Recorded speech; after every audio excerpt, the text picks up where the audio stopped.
Are you struggling to come up with original content week in and week out? Start a podcast. Interview your ideal clients, let them talk about what they care about most, and never run out of content ideas again. Learn more at sweetfishmedia.com. You're listening to the B2B Growth Show, a podcast dedicated to helping B2B executives achieve explosive growth. Whether you're looking for techniques and strategies or tools and resources, you've come to the right place. I'm James Carberry. And I'm Jonathan Green. Let's get into the show. Welcome back to the B2B Growth Show. This episode is sponsored by Directive Consulting, the B2B search marketing agency.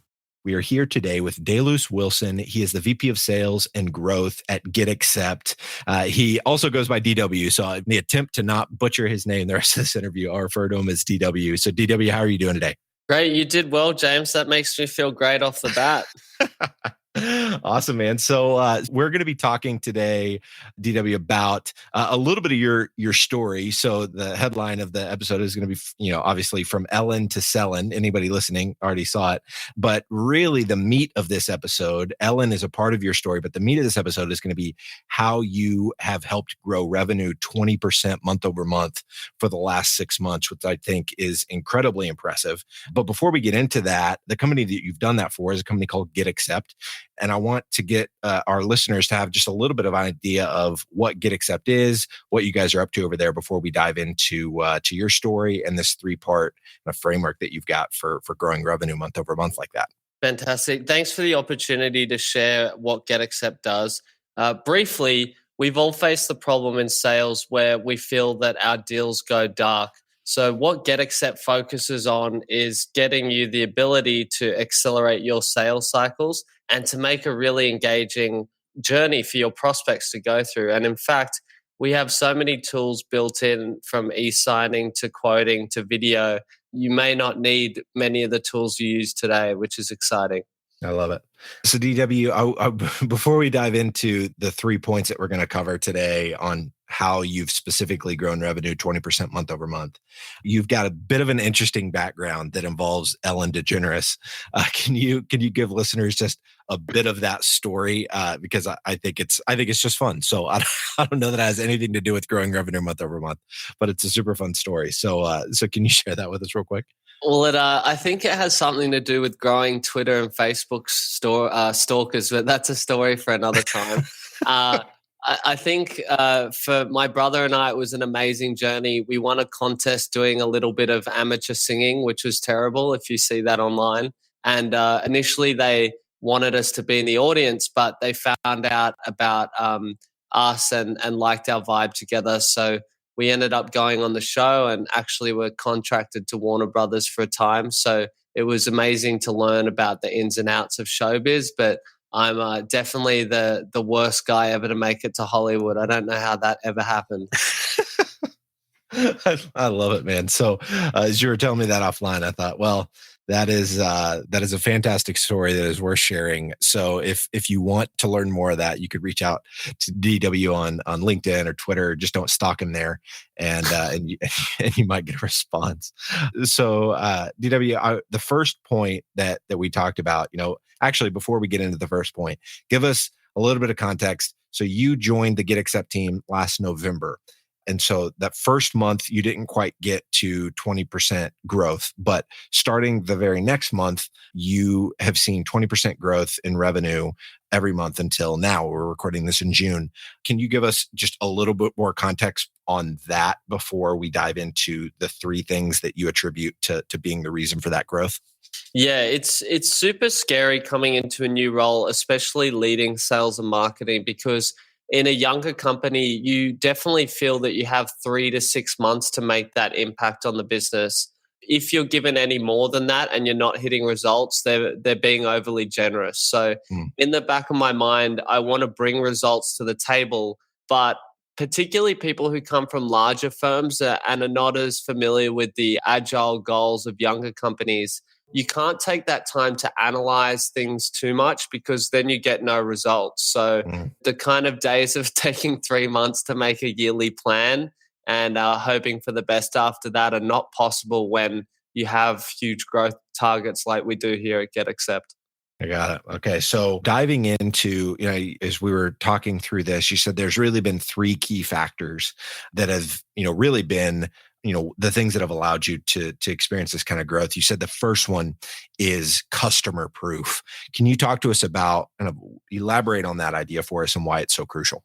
Yeah, I think there's two pervasive themes. The first is that as a younger business, you lack the trust and credibility of larger companies, don't you, with less market awareness.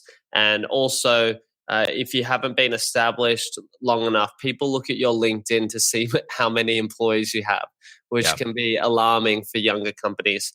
So that's one hill that we need to surmount. The other one is that B2B buying has changed, and that's kind of gone from B2C consumer patterns where people do research and they're very self-orientated in their buying patterns. So given that, you need to be present on other venues other than your own website in order to attract interest and build credibility. And so have there been, what have been the specific things that you guys have done to proactively focus on customer proof? Yeah, so coming from my last role, I worked for one of the leaders in this field called Trust Radius in the B2B space. So I worked with some of the top companies in the world, helping pioneer their sales and marketing strategy with respect to advocacy. So what I felt coming into this role was I could use some of those nuggets of wisdom and help us as a brand who probably had 10 to 12 reviews in total on all the different platforms. And I wanted to scale what our customers said about us in a really authentic manner. So we've chosen to focus on a number of these venues online in order to generate that. And it also has trickle-on effects with a number of other benefits. So is Trust Radius a platform where a customer can input a review and then it goes to several other review sites, or is it a little bit different? Yeah, so Trust Radius is a direct portal in that the content you write there remains on Trust Radius. But we've seen results from a number of different platforms, including Trust Radius, G2 Crowd, and the Gartner properties. If the listeners are not aware, Gartner now owns many of the B2B websites to do with opinion and sentiment.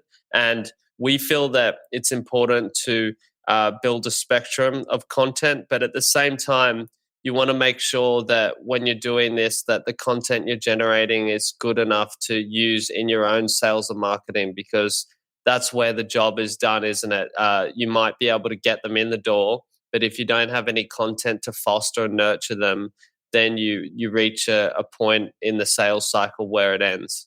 And so what have you guys done, or were there specific things that you guys did to engage your customers so that they started leaving these reviews, essentially giving you guys the customer proof that you needed?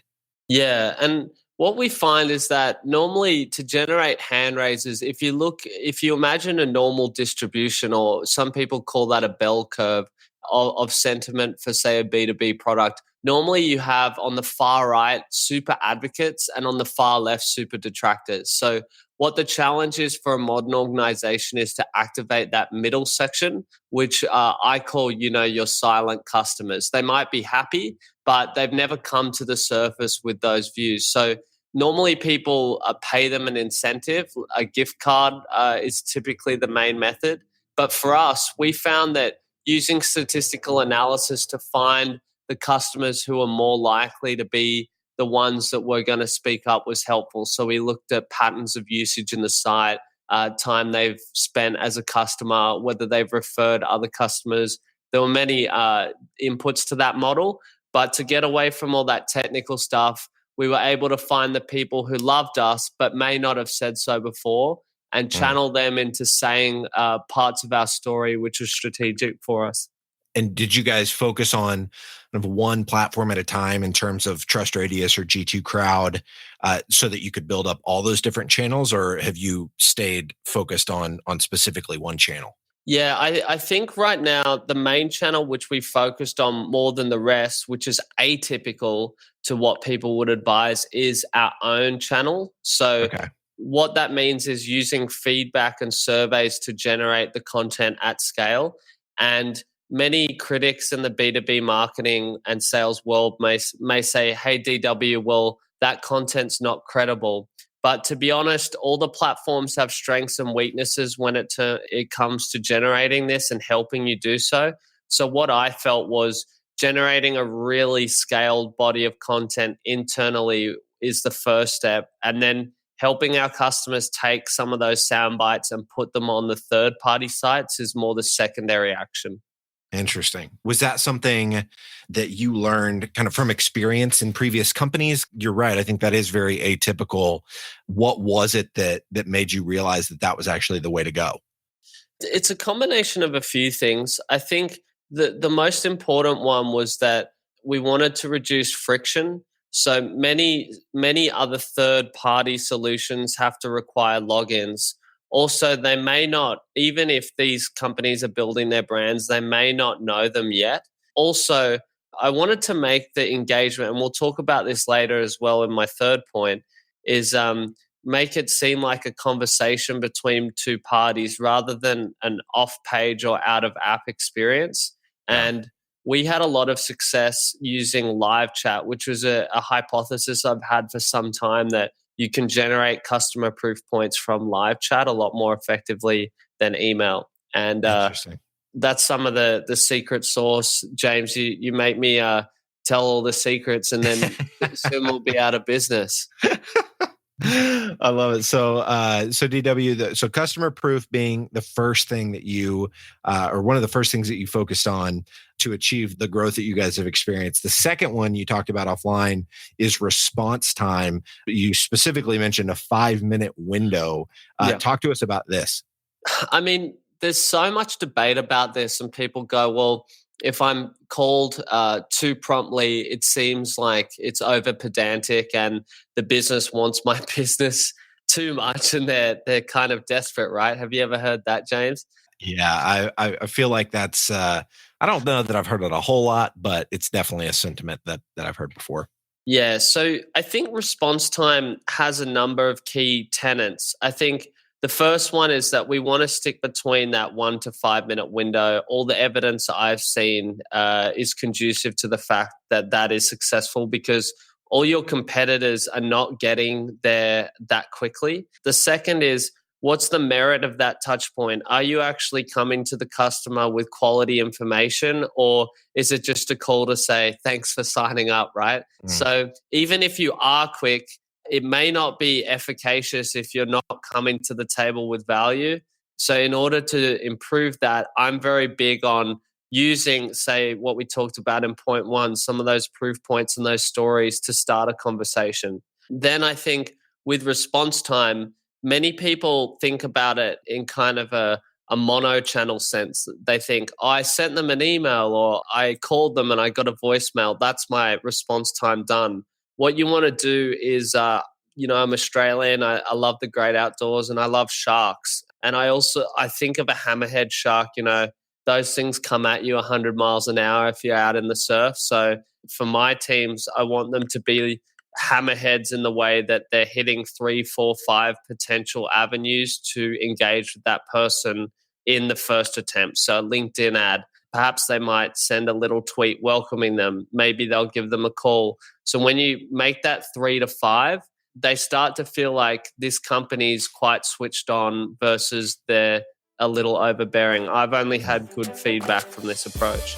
All right, today's growth story revolves around search engine marketing, and we'll be shining the spotlight on Aegis Software, a company that makes software for manufacturing operations.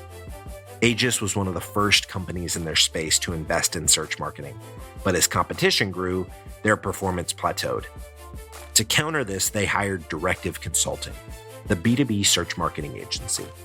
With unparalleled experience in inbound lead gen for B2B companies, Directive was able to increase Aegis's monthly online leads by 457%, while at the same time lowering their cost per lead by 147%. Now I have a hunch that Directive can get these kind of results for you too. So head over to directiveconsulting.com and request a totally free custom proposal. That's directiveconsulting.com. All right, let's get back to this interview. All right, DW, this third one that you alluded to earlier, the third key to the growth that you guys have seen is humanizing communications. Yep. I hear a lot of people talk about personalization, but explain what humanizing communications looks like. Yeah, and I think one aspect is, I'm one of the most boring average guys in the world, but you humanized me, didn't you, James, with that Ellen story, and Yeah. that's something unique to me. So personalization, in my opinion, refers to trying to connect with the prospect based on their interests or elements of their history, whereas humanizing the conversation has two key aspects. The first is that you're giving something of yourself. And to elaborate further, I talk about implicit and explicit information. So, for instance, if you say, "Hey, James, I read online and I saw you like basketball. I like basketball too," then what is that? Well, for the listeners, that's explicit. You're telling them. Mm. But implicit is when you say, "Hey, James, I was watching the basketball on Sunday, little sad about what happened with the game, dot, dot, dot." That is inviting the prospect then to talk to you, which I think is something really, powerful. And then my other point within this humanizing debate is, put something forward that's unique or intertwine that in your communications and try and make them business in terms of structure and etiquette, but blend in that approach that is going to differentiate you from the monster companies who've lost touch and don't know how to communicate with their customers so effectively. I love that. I think honestly, it's a big reason why you and I were talking offline a little bit about LinkedIn, but I think that's why you're seeing a lot of these kind of selfie videos do really, really well, because they're humanizing the faces behind a lot of these B2B companies that are starting to embrace video on LinkedIn. I'm a huge fan of humanizing conversation, humanizing communication, particularly in the way that we do email. I love your point about implicit versus explicit. So when you're doing that, is the key there, DW, to not, so you don't want to specifically ask them a question, or you don't want to lead in with that kind of implicit statement and then say, "Want to do a demo next week?" You're just kind of leading it so that they're compelled to engage in a conversation without you directly making an ask there. Am I understanding that right? Yeah, and it's super hard to perfect. I think the kind of analogy that I often say is like it's the difference between a cheetah and a zebra. In sales and marketing, everyone knows when they're being hunted, and that's the cheetah kind of metaphor. But Yeah. a zebra is curious, and they stand out in the wild, and so you want to draw someone's mind into that conversation with you. And don't get me wrong, there's nothing wrong with saying, "Hey, I saw you went to X university," because something like that is pretty standard. But for instance, if I'm a family orientated person and I share an anecdote about my father, who I love a lot, and my mother, that I'm not asking them, do they have kids? They might just tell me, "Oh yeah, I'm close to my mother and father. I have two kids as well." So it's I think just pivoting from being too much on the front foot to being open to experimenting with going on the back foot and showing vulnerability. And these companies, and I hate to be one of these younger people who uses terrible words, so I'll avoid doing so now. But they're very non-strategic with how they try to humanize themselves. Have you ever watched one of those B2B videos that shows about their office culture and it looks like a bunch of nerds, having a good time by a desk, right? People see through that. And the art to sales and marketing and building a strong company is when your culture truly comes from the core and resonates. And that is what I mean by this humanizing movement. So GetAccept, people who go through our sales process will see that firsthand. I love it.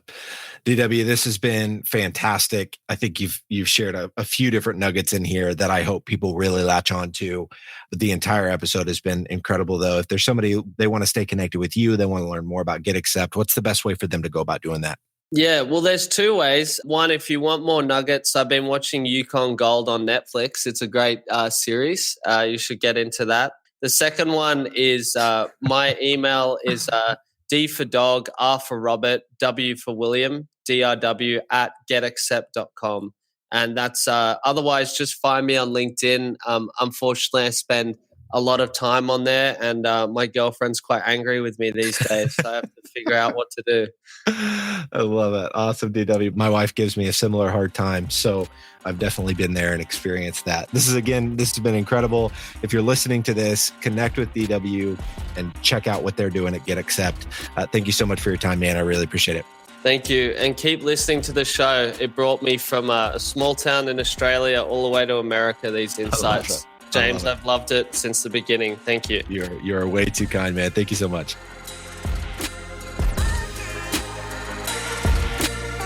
There are lots of ways to build a community, and we've chosen to build the B2B growth community through this podcast.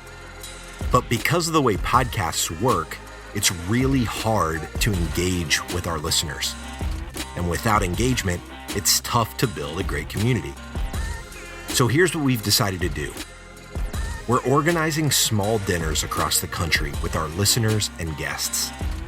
No sales pitches, no agenda, just great conversations with like-minded people. We'll talk business, we'll talk family, we'll talk goals and dreams. We'll build friendships. So if you'd like to be a part of a B2B growth dinner in a city near you, go to b2bgrowthdinners.com. That's b2bgrowthdinners.com. Thank you so much for listening. Until next time.